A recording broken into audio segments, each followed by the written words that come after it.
je suis Mathieu Kennel et je suis comédien.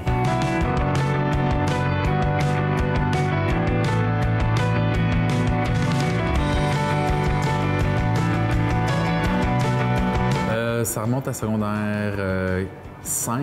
J'ai commencé à faire la radio étudiante à l'école secondaire Vaudreuil, qui était une radio très sérieuse, qui était des messages d'intérêt public pour les étudiants et les professeurs. J'ai commencé à faire des blagues après les messages sérieux. On se nommait. Alors, c'était la radio étudiante avec un tel et Mathieu Kennel. Et voici la pensée du jour. Puis là, j'ai inventé une joke que je travaillais chez nous. Rendu en secondaire 5, mes notes ont beaucoup baissé parce que je faisais plus mes devoirs. Puis je cherchais ma joke à faire. Fait que c'était un premier contact plus avec l'humour, mais avec un peu l'expression orale, si tu veux, par la radio. Puis après ça, j'ai fait le spectacle amateur en secondaire 5. Puis là, tous mes amis s'en allaient en arts et lettres. Puis moi, j'avais pas vraiment fait d'impro ou de théâtre ou de danse. J'avais pas fait vraiment d'art, en fait, dans ma jeunesse. Mais je jouais quand même de la guitare, puis je chantais un petit peu là, depuis peut-être l'âge de 15 ans. Fait que j'ai un peu suivi mes amis. Puis c'est rendu au cégep à Valleyfield, en arts et lettres, que j'ai vraiment eu la piqûre là, du théâtre, mais de l'art scénique, je dirais. C'est pour ça que je me plais autant en humour qu'en théâtre. Même en danse, là, c'est pas impossible pour moi qu'un jour j'ai une troupe de danse comique avec ma blonde et mes enfants pour rendre justice à tous les solos de danse qu'on fait dans notre salon. Un jour, on va le mettre sur scène. Mais bref, c'est vraiment l'art scénique qui m'intéresse. J'ai fait le Conservatoire d'art dramatique de Montréal, mais c'était quand même un cheminement entre le cégep. J'ai fait 2 ans à l'UQAM en enseignement de l'art dramatique parce que j'avais fait mes auditions en jeu à l'UQAM, mais j'avais pas été accepté. Après ça, j'ai refait mes auditions au Conservatoire de Québec parce que je me prenais un peu à la dernière minute. J'étais pas très sérieux dans ma démarche encore. Je savais pas le temps que ça impliquait. Puis aussi l'argent, tu sais, faut que tu te payes un coach. Faut vraiment que tu rentres dans cette démarche-là puis que tu ailles au bout de ça. Puis après ça, moi, je l'ai faite pour vrai, là, après 2 ans d'art dramatique, d'enseignement de l'art dramatique à l'UQAM. J'ai payé une coach, là, je me suis fait coacher. Mais après les 2 premiers cégeps, les auditions à Saint-Hyacinthe et à Sainte-Thérèse, ma coach m'avait dit que le théâtre, c'était sûrement pas pour moi. Puis je la comprends un peu parce que j'étais vraiment... à l'époque, je me lançais dans tous les sens. J'étais pas groundé. Mais j'avais quand même la flamme. Mais elle me l'a totalement éteint. Puis... Fait qu'après ça, j'ai fait les auditions conservatoires. Mes auditions n'ont pas été très bonnes. Mais je donnais la réplique à une fille dans sa scène comique. Puis on est passé devant les mêmes juges. Comme 4 candidats après moi. Puis il y avait 3 salles d'audition. J'aurais pu passer devant d'autres juges qui auraient juste fait comme « Ah, elle a une bonne réplique. » Mais comme on est passé devant les mêmes juges, le directeur m'a appelé le soir et il m'a dit « OK, t'es prêt à la 2e audition, mais tu fais la scène de la fille. Puis t'enlèves ta scène comique à toi. » Puis là, je me retrouvais avec 2 scènes en québécois. Parce que normalement, on présente un français normatif, une québécois. Mais moi, j'étais plus fort en québécois et de nature, c'est pour ça qu'on m'engage aussi. Bref, après ça, la 2e audition, j'étais tellement crinqué, si on peut dire. C'est la première fois que quelqu'un me donnait sa confiance. Puis là, ça s'avérait être le directeur du conservatoire. Qui me disait comme, ben on t'accepte à la 2e audition. C'était loin d'être gagné, là. Mais après ça, j'étais tellement mindé, là, préparé, puis j'étais en feu. J'étais carrément en feu. Fait que j'ai été pris au conservatoire. Armé jusqu'aux dents de sentiments, je n'arrêterai pas sans chemin. J'avance, une flamme au cœur, un souffle sans fin. Ben c'est ça, la première année, j'ai travaillé un peu avec le show en tournée. Après ça, j'ai eu une année que j'ai moins travaillé. Je suis parti en voyage en Europe. Après ça, je suis revenu. Des petits contrats qui commençaient, jusqu'à temps que j'attrape un gros contrat, un gros rôle, ici à la Licorne, dans l'ancienne salle avant que ça soit rénové. Ça s'appelait Au Champ de Mars de Pierre-Michel Tremblay. Puis tu vois, encore une fois, le metteur en scène, c'était Michel Monti, qui avait fait une mise en scène avec nous en 3e année au conservatoire. Donc, Ça prend toujours quelqu'un qui te connaît puis qui t'a vu jouer à quelque part pour t'offrir un rôle. T'sais. Mais là, il me l'offrait pas. On était en audition 3-4 gars, je pense. Puis à partir du moment que j'ai eu ce contrat-là, c'est sûr que là, j'ai eu beaucoup de visibilité parce que les gens, quand même, du milieu viennent à la Licorne. On l'a fait en tournée, mais au total, je l'ai fait 65 fois, ce show-là. Puis après ça, ils ont fait un film, le réalisateur Émile Godreau. Ça, c'est là 3 ans déjà qu'on a tourné ça, 2013, 2 ans. Il a fait un film à partir de la pièce, parce que c'est un ami de l'auteur, Émile Godreau. Fait que là, ils ont tous réécrit la pièce ensemble, puis j'ai repassé les auditions. On était peut-être 35 gars là, à la passer, puis j'ai réussi à ravoir mon rôle, parce que moi, j'y croyais pas tellement. Là.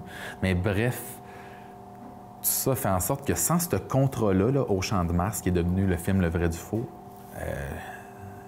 peut-être que je travaillerais encore dans un café à quelque part, là, tu sais. Parce que ça prend vraiment un premier contrat pour te faire démarrer.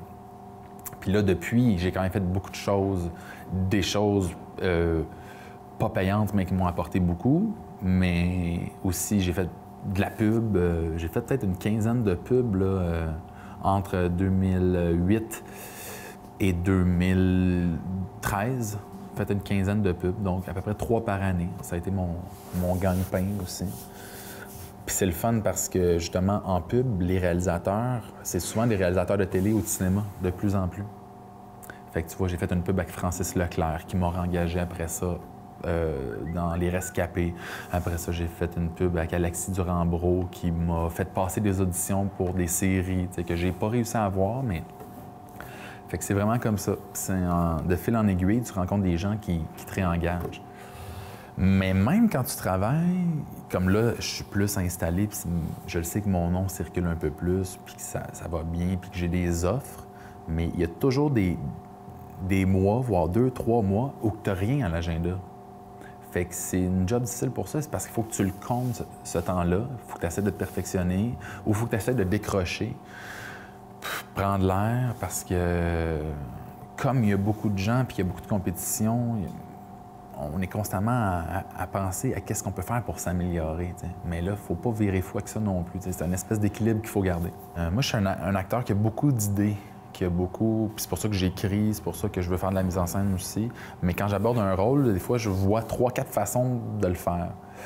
C'est sûr que la mode, si on veut, c'est vraiment de partir de soi, puis...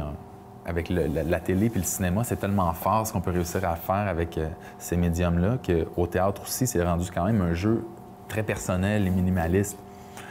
Fait qu'on part souvent de soi, évidemment. Même si le personnage est très différent, on essaie tout le temps de trouver la vérité. Ça, c'est le conservatoire qui m'a infusé ça, là, si je peux dire. Là. De tout le temps partir de la vérité puis chercher ce que l'auteur veut dire, aussi être au service de l'auteur. Ça, c'est Frédéric Blanchette, un metteur en scène avec qui j'ai travaillé dans l'obsession de la beauté, ici à la Licorne. Lui, il est vraiment comme ça. Ça vient de la pensée de David Mamet, acteur, metteur en scène, auteur américain, qui est vraiment... c'est une mentalité d'être vraiment au service du texte aussi. C'est comme si ça t'enlevait de la pression en tant qu'acteur aussi. Tu fais comme... C'est pas moi qui ai inventé quelque chose pour livrer quelque chose. Faut que je décode ce que l'auteur veut dire. Puis après ça, je prête mes attributs au personnage. Puis Mais l'important, c'est toujours de rendre justice à l'auteur. Après ça, quand tu joues pour un mauvais auteur ou un mauvais metteur en scène, c'est pas mauvais que l'acteur, OK, je vais inventer quelque chose parce que je sais qu'il m'enlignera pas dans la bonne place.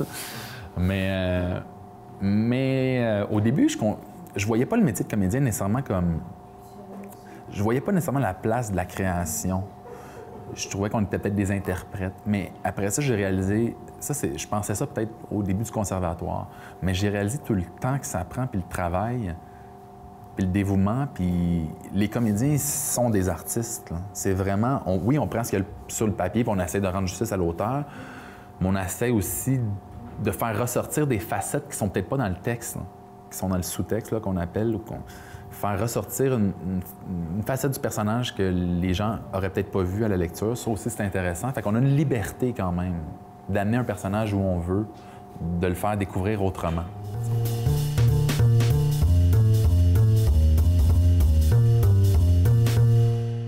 Dernièrement, c'est un peu absurde, là, c'est pas un acteur, mais J'étais là sur le plateau de Christiane Charette pour la dernière entrevue de l'abbé Gravel, qui est mort comme 10 jours après.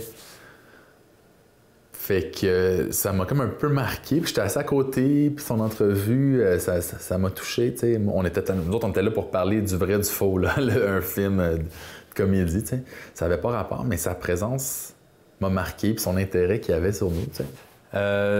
Oui, mais dans des styles totalement différents. Je me rappelle que quand The Office est sorti version British, là, ça, j'avais vraiment trippé là-dessus. Justement parce que j'étais en train d'écrire quelque chose avec un ami qui était de l'humour noir. Fait que ça, c'était comme... Les autres sont allés à quelque part que personne n'était jamais allé encore, tu sais. Une espèce de terrain glissant où t'as vraiment l'impression que c'est du monde qui a été filmé là, sur le fait, t'sais. On sentait pas le jeu des acteurs. Ça m'a vraiment inspiré au niveau du jeu et de l'écriture. Sinon, c'est sûr que pour m'inspirer, pour faire la pièce Champ de Mars puis le film Le vrai du faux, j'avais vu beaucoup de films de guerre, puis c'est sûr que il y a des œuvres majeures là-dedans. Apocalypse Now, évidemment, Full Metal Jacket, mais la série de Tom Hanks et Spielberg, Band of Brothers, puis Le Pacifique. Pas parce que ça parle de guerre, mais parce que c'est tellement prenant, ces séries-là. Je pense que c'est 8-10 épisodes d'1 heure. Là. Les deux séries, je les ai écoutées dans une fin de semaine. Fait que j'étais devant ma télé à entendre des... Mais ça m'a vraiment marqué. Sinon, j'ai adoré Sex and the City, qui est une série de filles. J'ai adoré ça. J'ai vraiment aimé la dégaine puis l'humour là-dedans. J'en ai plusieurs, mais je pense que ça serait Robert Gravel, qui avait plusieurs cordes à son arc, écriture, metteur en scène, acteur. Je pense que ça serait lui.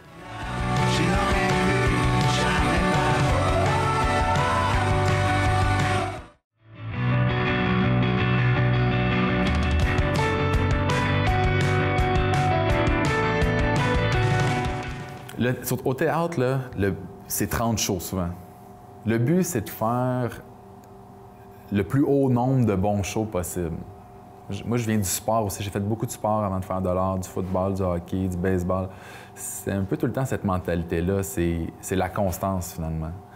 Fait que, oui, tu peux donner un bon show le soir de la première devant les critiques, mais si tous tes 29 autres shows après ça sont pas terribles parce que tu t'assois sur tes lauriers, c'est plate pour le monde. Fait que... mais la critique, moi, j'en ai eu des bonnes dans la pièce au Champ de Mars. Encore là, quand t'es pas connu, c'est plus facile d'avoir des bonnes critiques parce que t'es nouveau. Après ça, les critiques te regardent plus de la même façon. Ils vont toujours comparer ton travail parce que les gens aiment bien ça qu'on soit bien différent d'un rôle à l'autre. Mais des fois, les rôles se ressemblent un peu, fait qu'on peut pas tant réinventer non plus, t'sais. Mais tu vois, dans SNL, j'en ai eu des fois des mauvaises critiques sur les réseaux sociaux, puis j'ai fait comme... Des fois, je les comprends, en fait. Je suis pas quelqu'un qui... Lui, il dit, Éric Bruno, il est encore là. T'en as-tu souvent des mauvaises critiques, Éric? Oui. Ouais. Tu gères bien ça? Non. Pourtant, c'est un bon acteur, là. Faut ça.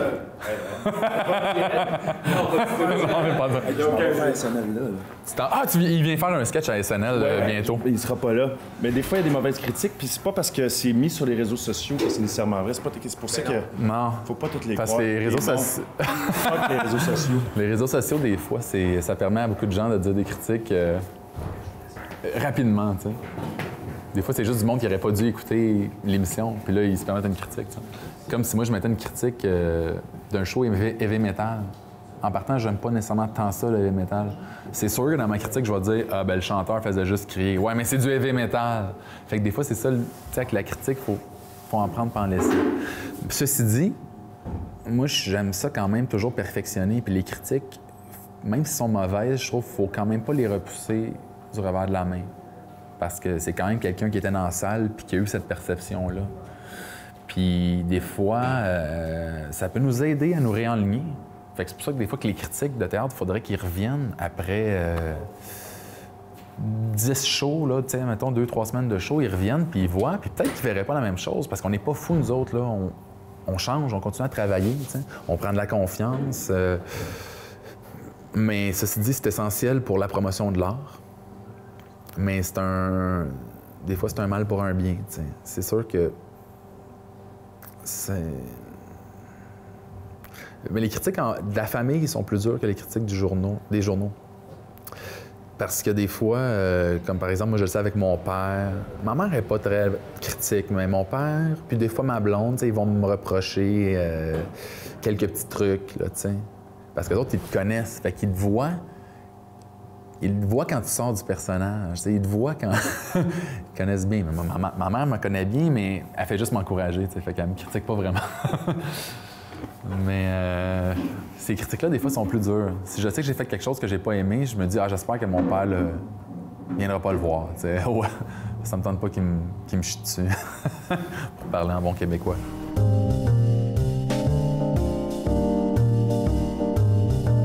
Bon, moi, mon plaisir coupable, ça s'appelle www.miniclip.com. Là-dessus, il y a plein de petits jeux, mais vraiment basiques, comme en 2 dimensions. Là. Moi, je suis pas un joueur de Nintendo évolué. Mais là-dessus, il y a comme le mini-pot, le disc pool, c'est comme les pichenottes, mais avec une baguette. Puis aussi, il y a plein d'affaires. Moi, je joue au pool, mini-pot, tout ça. Fait que là-dessus, surtout au disc pool, là, les pichenottes, moi, je suis devenu un bon joueur. Là, j'ai lâché un peu dans les dernières années parce que fallait que tu payes par mois, là. Puis là, c'était compliqué, là, puis je sentais qu'il était en train de m'avoir, là, t'sais. Mais sinon, j'allais là-dessus, passer quand même beaucoup de temps à jouer aux pichenottes contre des gars en Corée, puis aux États-Unis, puis en Russie, n'importe où. Puis j'étais rendu comme dans le top 100 à un moment donné, même top 5, ouais, top 80, je pense. Puis c'est ça, puis tu peux avoir des petites étoiles d'or, ça prouve si t'es rendu vraiment un bon joueur. Moi, j'avais 3 étoiles d'argent, j'étais presque un des meilleurs. Fait que c'est ça mon plaisir coupable, mais là, je joue moins. En fait, ce qui est plus dur souvent, c'est de passer du cinéma-télé au théâtre. Parce qu'au cinéma, on se parle comme on se parle dans la vie. Pas trop fort. T'es à côté de moi, on se parle comme ça. Mais au théâtre, en partant, il faut en donner un petit peu plus. Puis là, au début des répètes, des fois, on se trouve faux. On le sent pas, on se sent déconnecté parce que faut plus projeter. Tout dépendant des pièces. Quand c'est une comédie, on dirait que c'est plus facile d'y aller fort puis tout. Mais quand c'est un drame puis qu'il faut jouer des affaires bien intimes, intenses, on a tendance à refermer. Évidemment parce que c'est ce qu'on fait dans la vie.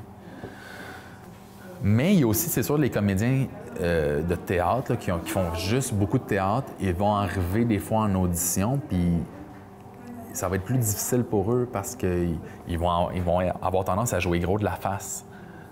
Corporellement aussi. Puis ça, à la caméra, ben là, on voit tout. Hein. Tu fais comme, OK, toi, t'es comme...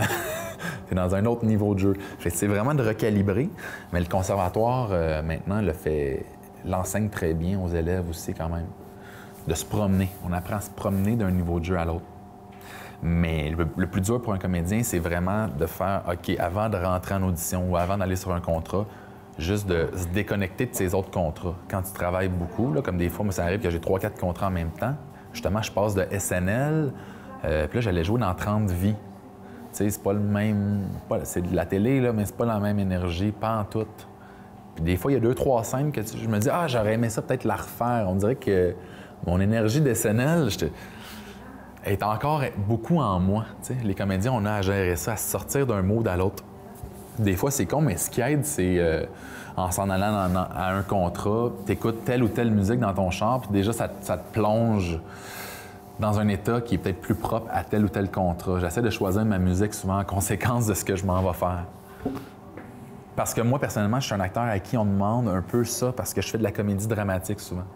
Fait qu'on me demande d'être comique dans des contrats, puis un contrat après, on me demande d'être un peu plus mime, que je dis en entier, comme plus sournois. Fait que ça demande une autre préparation. On se retrouve à être 30, des fois 50, des fois 100 pour une audition, tout dépendant de l'ampleur du projet. Fait que c'est sûr que on se bat pour le même rôle. Mais encore là, c'est tellement une question de casting que c'est dur de garder de la rancœur. En tout cas, moi, je ne suis pas quelqu'un qui garde de la rancœur. Comme là, j'ai fait une audition pour Les Jeunes Loups là, avant Noël, puis je l'ai pas eu. Puis on était peut-être juste 3 gars. Mais on dirait que je comprends pourquoi je l'ai pas eu, parce que en le jouant, je le sens... Moi, je me considère quand même comme assez sensible, même si je fais 6 pieds 2, puis je pèse 215 livres, puis que j'écoute du hockey.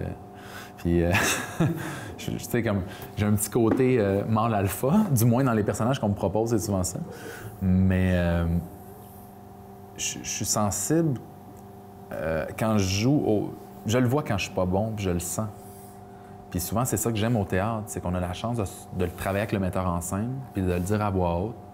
Fait qu'on a une deuxième chance, puis on retravaille, puis on trouve le bon chemin. T'sais. Des fois, ça, c'est plus dur dans les auditions ou en télé, en cinéma. Pas toujours le même temps pour y arriver. Puis d'un acteur à l'autre, il y en a qui arrivent tout de suite là, puis il y en a d'autres que c'est plus long, mais qui peuvent dépasser le stade de l'autre. T'sais. Fait que des fois, les auditions, encore une fois, c'est ingrat pour ça. C'est quoi la question? J'ai-tu répondu? De Pernambouc au Potomac, l'antique Inca, Lego, Métex, sa brocante et son bric-à-brac en vrac avec ses pastèques.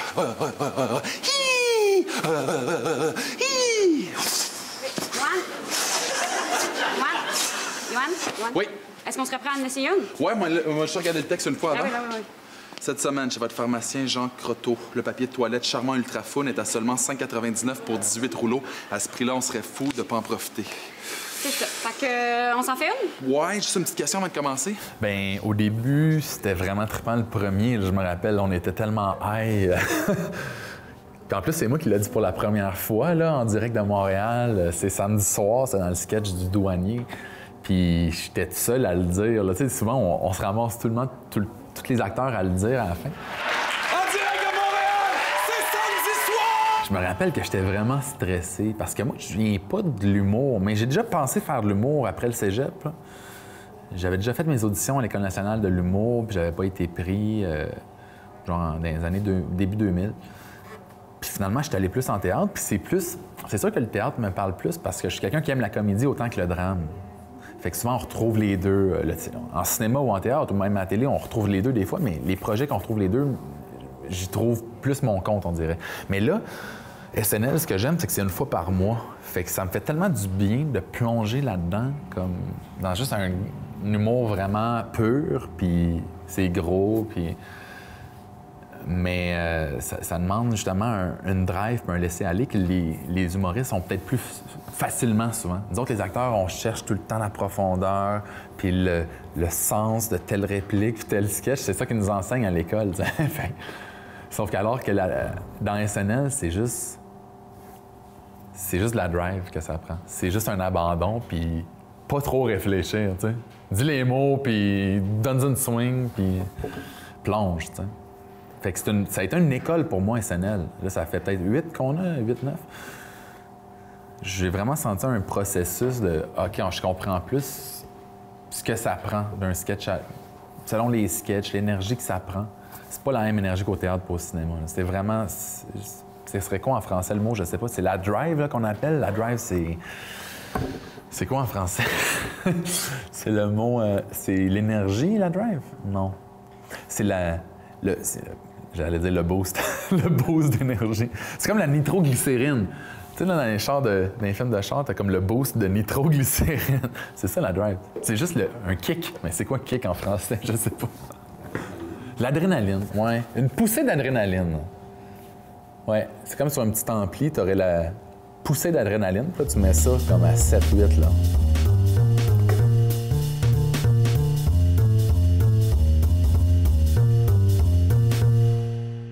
C'est quand le téléphone sonne pas.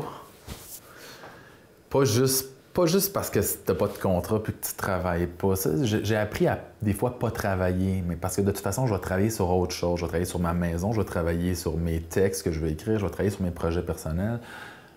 Mais c'est quand... En fait, ce qui est dur avec notre métier, c'est quand on voit personne, on voit personne. Quand on n'a pas de contrat, on est tout seul chez nous. Puis là, c'est là qu'on tombe dans un marasme, là, un petit peu. Là, c'est là que les angoisses ressortent. Alors que quand, à chaque jour, tu vas travailler quelque part, tu côtoies des gens. Fait qu'on dirait que t'es plus en santé automatiquement. Ben oui, la mise en scène, entre autres. Je vais en faire une à la Petite Licorne en janvier 2016. Une pièce d'une jeune auteure qui s'appelle Nathalie Doumard. On m'a approché là, dernièrement pour faire ça. Parce que j'ai souvent mis en scène des courtes pièces que j'ai écrites dans des événements épisodiques, si je peux dire, là, des trucs de 1, 2, 3 soirées maximum.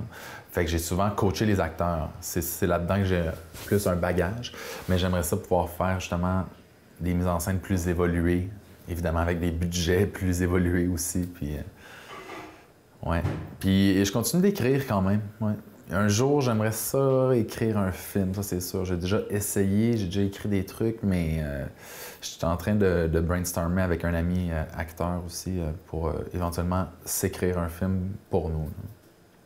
Si j'aimerais faire plus de cinéma, oui, parce que on dirait que ça, je sais pas, ça me parle beaucoup aussi le fait de plonger dans un univers pendant un mois, c'est pendant combien de jours de tournage. Des fois, c'est un premier rôle, c'est entre 10 et 30 jours de tournage, admettons. Tu plonges là-dedans avec une équipe, puis le soir, tu apprends tes textes pour le lendemain. Tu sais, c'est vraiment un mood, c'est une ambiance vraiment précise, le cinéma. Des fois, c'est long, ça a ses mauvais côtés. C'est long, t'as l'impression d'attendre des fois longtemps, faut que tu te gardes toujours prêt, tu sais. Mais c'est sûr que ça permet d'aller dans des zones où tu peux pas aller. Puis en fait, ça permet de faire des choses différentes d'une prise à l'autre aussi. C'est ce que j'aime du cinéma. Parce que moi, je suis un acteur qui a beaucoup d'idées. Puis des fois, je sens que je pourrais le faire de 2, 3, 4 façons, cette scène-là. Comme tel déplacement, tel... Puis qu'est-ce que j'aime du cinéma, c'est que tu peux ne jamais le faire tout à fait pareil. Tu sais, oui, la fille, la script va te dire comme, OK, là, tu bois ta bière de la main droite ou gauche, là, tu sais, mais il y a quelqu'un pour te le dire de toute façon. Fait que moi, je suis un peu plus de l'école de rester vraiment libre dans le cinéma. C'est ce qui est le fun. Parce que chaque prise, c'est le même texte, c'est les mêmes intentions. Oui, il faut que tu rendes quelque chose, mais tu peux aller à un endroit différent. Puis après ça, le réalisateur, au montage, va décider si il aime plus telle ou telle façon. Fait que c'est ce que j'aime du cinéma, c'est de jamais tout à fait refaire les choses de la même façon. Même si des fois, tu as l'impression que tu sors un peu du personnage, c'est le réalisateur qui va le laisser dans son bureau de montage. Peut-être qu'il va aimer ça que ton personnage aille dans cette zone-là, finalement, mais qu'on n'y avait pas pensé sur le plateau. T'sais. Ça, c'est vraiment... J'aime beaucoup ça du cinéma. Tout ça est vraiment subtil, évidemment. Là, tu réinventes pas la scène de A à Z d'une fois à l'autre, mais tu essaies d'y apporter une couche de plus à chaque fois. C'est vraiment... C'est thrillant.